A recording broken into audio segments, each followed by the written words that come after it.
He said, great, go for it. We'll give you access to whatever archives you need, but keep me out of it. Mr. Bachchan's, because apparently it's a very known thing in the film industry that he has for a long time been averse, to this term Bollywood. Ever since it sort of became popular, he's been averse to this term. It was such an amazing, special interview. The interview was filmed, I think, just about a month before he passed away. He had obviously had health problems. The personal connection that he has, particularly with Yash Chopra, really I think looked at him like a father figure and still holds, some pain over his passing. If he was ever going to speak out, and probably he'll never do it again, but if he was ever going to speak out and share his points of view, and it would be to pay tribute to his father, and I think that's ultimately why he did it. Hi guys, this is Himesh and welcome to Pinkvilla. Today we have with us Smriti Mundhra, who is getting a very special docu-series, The Romantics. Welcome to Pinkvilla. It's Thank you. Lovely having you here. Thank you, Himesh. Firstly, thank you for making this. It's like a trip down the memory lane for everyone who loves Hindi cinema. I'm so glad. My first question to you is, from where did you get the idea of making this docu-series on Yash Chopra sir and YRF? I always wanted to do something in documentary that documented a piece of our cinema history, because it's so important and it's such a big part of our contribution to the world, as our films. It just felt right to start with Yash Chopra. His films and the style that he cultivated is so synonymous with what the world knows of Hindi cinema today, and how we think of Bollywood. And he is such an archetype, of that style. So it made sense to start, with him and his films, some of the most iconic films, in our recent history. So yeah. But was it difficult to convince YRF to, come on board this project, give all the information for research and the entire process? Not really. I think definitely, when I had the idea, I, spoke to, reached out to the studio, spoke to some people about it.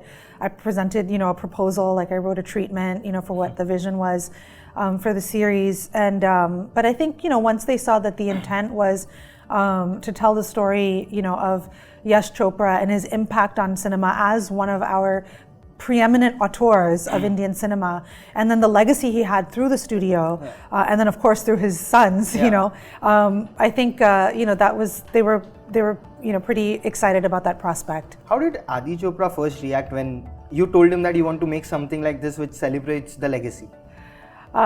He said, great, go for it. We'll give you access to whatever archives you need, but keep me out of it. He said, don't ask me to do anything. I'm not going to be involved. I'm not going to be a part of it. He didn't impose any kind of creative restrictions or anything on me, but he also said, just do what you have to do, but keep me out of it. Actually, that was my next question. The series has 35 famous personalities who have been associated with the banner. Yeah. How was the process to get them on board? Was Adi involved, or was it you and the Netflix team doing it? What was it like entirely? Yeah, it was our production team that reached out, to everyone, and it was really honestly not challenging to get people, especially even the big stars, to agree to participate, because I think there's so much love and regard for Yash Chopra in the industry that when we approached them with a project that had the blessing of the studio, it wasn't like an unauthorized series or anything. It had the blessing of the studio, and that it was going to be about Yash Chopra's contributions to cinema and his legacy.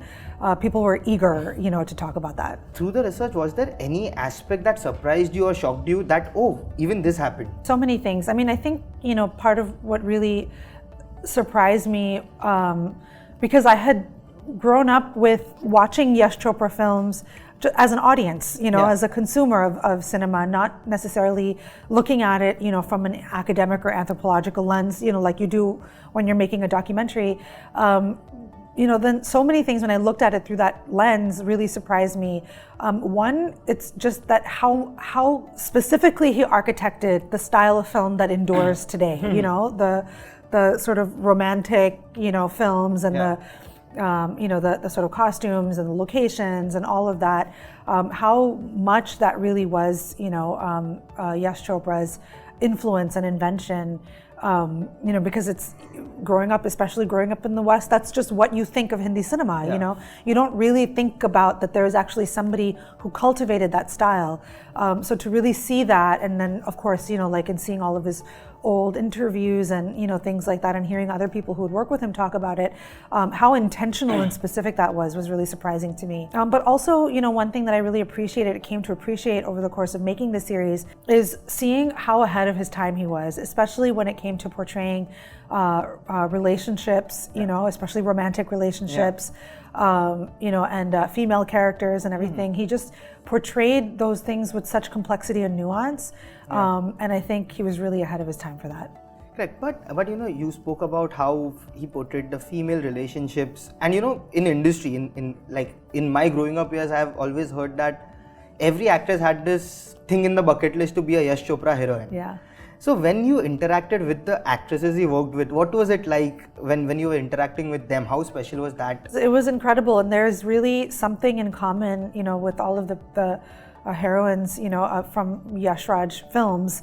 When I met them, it's just, they all are self-assured, they're confident, and they knew, and I think this is something that Yash Chopra really gave them, this feeling that they are fully formed characters. They're not sort of, on a pedestal or props, for a male lead or secondary, to a male character. In fact, in so many of his films, the female characters are the ones that are more complex and drive the story. And, and I think each of them, really, in some ways came of age, as actors by working with him and through his films, because it's, we work in an industry, whether it's Hollywood, Bollywood, wherever, in most parts of the world in cinema, female characters are often considered secondary to male characters, but not in Yash Chopra's films. Yeah. You just mentioned about Hollywood, Bollywood. In the trailer, we see this discussion where most of the stars are like, we don't like the term Bollywood. Yeah, I slipped up and I said it again. So how do you view that aspect? You have specifically covered that. So what were the reactions like, and why were people very, averse to using the term Bollywood? Yeah. What did you discover through that?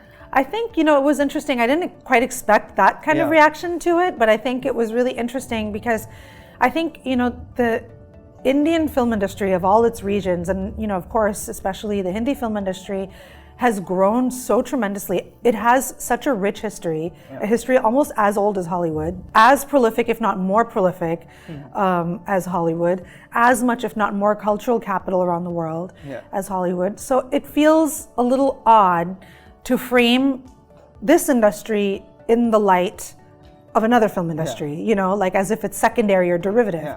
And I don't think it is, it's its own thing, and it has its own ecosystem and its own stars and its own way of working, its own cinematic style. So I think sort of what I was curious about and what really I think came across when I asked this question of people is that they don't want to be considered derivative, of another culture, another cinema, another cinema history, because we are our own thing, and I understand that and I appreciate that. Although it's very tempting to say Bollywood. But whose response surprised you the most in this debate? Like, you didn't see that coming, and you were like, wow.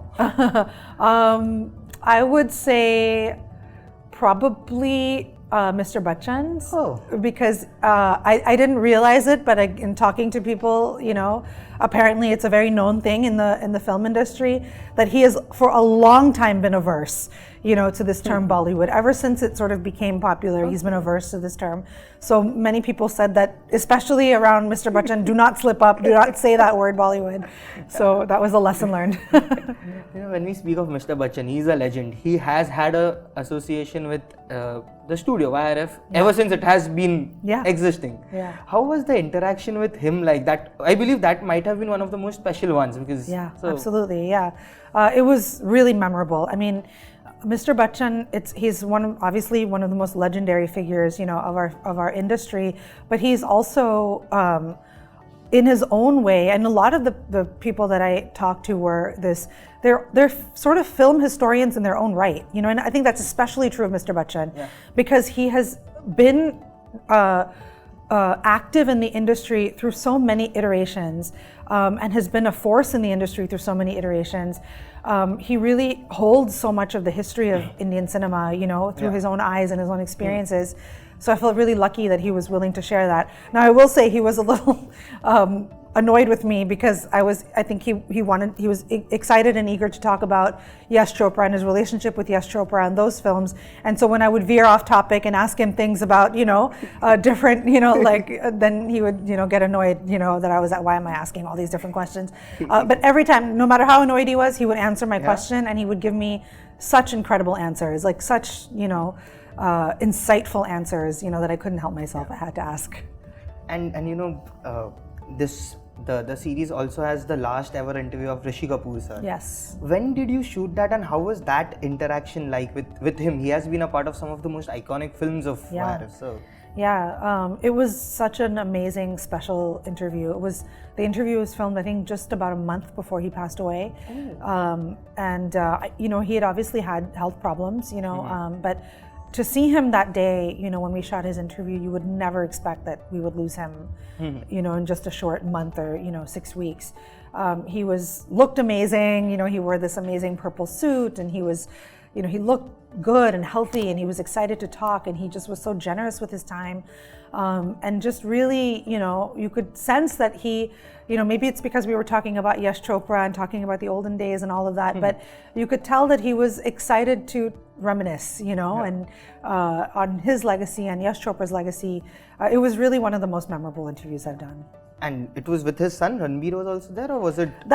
We also interviewed Ranbir, but separately, another day. Yeah. But Neetu Ji was there, of course, with him. Yeah, we interviewed her as well.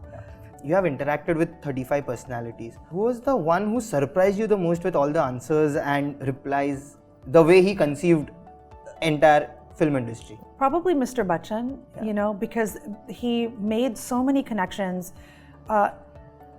between cinema and history and economics and cultural changes and everything. He really he added just really interesting perspective to all of the things I was asking. It wasn't just anecdotes from the sets and things like that. He really was seeing a bigger picture and he really was able to convey that really eloquently.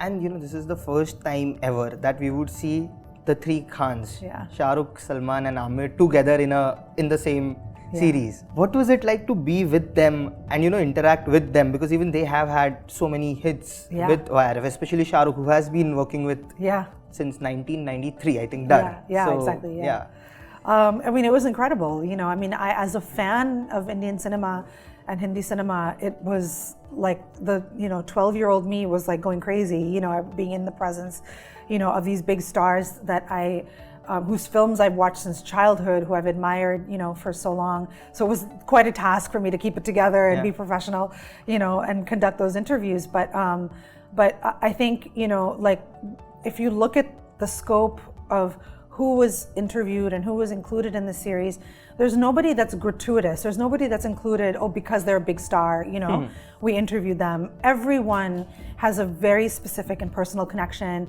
to Yash Raj films or Yash Chopra, Aditya Chopra, and whose careers were really shaped in some way, by those filmmakers. And I think that just is a testament to how influential YRF has been over the years. Is that it really cultivated, all of these iconic films and these career-changing films for these stars. I think Yashji's last ever interview was with Shah Rukh Khan when they were doing Jab Tak Hai Jaan. Yeah, that's right. And over here, I'm sure he must have given a lot of anecdotes. Shah Rukh sir has always said that YRF is like a home to him. Yes. What was it like, when you were speaking to him? How? I am very sure he must be involved in bringing in his own mind to what he wants to speak. What were the discussions with him like? Because it's like a home to him as well. Of course, yeah. I don't want to spoil anything for when people watch the show, but I will say, I think for Shah Rukh Khan, obviously, we know that his connection with Yash Raj films and Aditya Chopra and Yash Chopra runs very deep, and there was the studio, the arc of his career and the trajectory of the studio are one and the same. But I think what was really interesting was the personal connection that he has, particularly with Yash Chopra. Really I think looked at him like a father figure, and still holds, like some pain over his passing. And, I don't want to speak for him, but I think it was not just like a professional relationship. It was a very profound personal relationship that they had. And, I won't spoil anything that he says in the series, but he does, talk extensively about the impact, of Yashji on his career, but also of Adi on his career. So, when we talk of Adi, this is the first time ever that he's speaking. In the start of the interview, he said when you met him for the first time, his thing was, you can use everything that you want, but I won't be involved. Yeah. To now, when the series is up for release, it is his first ever video interview. How did you convince him? He's called the Invisible Man, and now we are going to see him speaking. So, look, I think it wasn't an easy process by any means, and I had to take a risk. I sort of told him that we'll shoot your interview, but it'll just be for your personal archives, and then I started editing it into the series. But I think ultimately, for him to see a series that's about the legacy of his father, and what his father built, I think it was clear to him that he had to, if he was ever going to speak out, and probably he'll never do it again, but if he was ever going to speak out and share his points of view, and it would be to pay tribute to his father, and I think that's ultimately why he did it. Right. And when we make films, you have a script, but over here, I believe, like, what was the process over here for you when you were shooting all these interviews with so many names? Yeah, I mean, it was a lot of research in advance, a lot of research. And then, so we worked for many months, on thinking about which films, because obviously we can't, in a 4-part series, 4 hours, we can't do a deep dive on every single film. So there was a lot of thought and consideration onto which films, we would speak on, and then that really informed the line of questioning, for each of the people that we interviewed. And then each interviewed sort of affected the ones that came after, We would gather anecdotes and insights from different people, and then, to then be like, oh, that's a really interesting point. Now we must ask this other person about this as well. So, it was a really interesting process. And then, of course, the biggest challenge was, after we had gathered all this material, editing it and putting it together. But of course, had an amazing team, of editors and consultants and people who were in it with me, and it was a really great journey. You must be having a lot of stock footage, I guess. I believe even that you can put out someday and people would watch it, because there's so many people having so many perspectives. So was it difficult for you to cut or edit the footages? Because you don't know what to keep, what not to keep. So it was incredibly difficult, especially because there was so many insights from everyone, from an Amitabh Bachchan, someone who's been around this industry for decades, to an Arjun Kapoor, who's newer, like a younger person. There's so many insights that were shared, personal anecdotes, but also just like bigger reflections about the industry and about, the sort of meaning and purpose of Hindi cinema. So it was really difficult, to pick and choose what to actually put in the series. And there's so many things that, that didn't go in there that, I would love, that will break my heart, because we weren't able to fit it in. But, hopefully one day something can be done with the rest of that material. And, when we talk of Arab, there are female protagonists as well. You have spoken to, I believe, there's Anushka, I think Katrina is also there. Yeah. What sort of interactions you had with them? Because, Katrina has done action for the first time in a YRF film. Yeah. Anushka has worked with, I think she is one of the very few who has worked with both Aditya Chopra and Yash Chopra. So what were the interactions like with them? They were great. I mean, Katrina Kaif also was in Yash Chopra's last film and had a lot, of insight to share, really, beautiful insights into that experience, Consistently, across the generations and across the decades, the feeling that I got is how special it is to be a YRF heroine, and what a goal that is, for any actor, in this industry. And particularly, for Anushka, who was like new to the industry, and and she was introduced through a Yash Raj film. I think it was really special for her to be a part of that legacy. All of these actors to be a part of that legacy, and to reflect back and see that you're on a continuum with Rekha ji and Sridevi and Juhi Chawla and Kajol and like all the way to a Bhumi Pednekar. Like there's such a legacy there, and it's such a proud lineage to be a part of, and you really sense that. You True, know? Of course, it's Yeah. And as a director, if you have to pick 5 films of YRF, which would they be? Like your pick for. You're so generous to give me 5. Everyone's been asking me my favorite film, and it's been so difficult. One is difficult to pick because even I would never be able to answer that. Exactly. Okay, 5. I get 5. So I'll say Diwar, Chandni, of course. Dil To Pagal Hai. DDLJ. Should I go with Dhoom or should I go with Band Baja Barat? I'll go with Dhoom. Yeah. The start of the exactly. action zone of YRF. Exactly. I think Dhoom was the film which started the action legacy for YRF. Yes. So that must be a special one, Yes, sure. Exactly. Perfect. On that note, thank you so much. It was lovely speaking to you and looking forward to. Thank you so much. Thank you. My name is Smriti Mundhra. I'm the director of The Romantics, and you're watching me on Pinkvilla.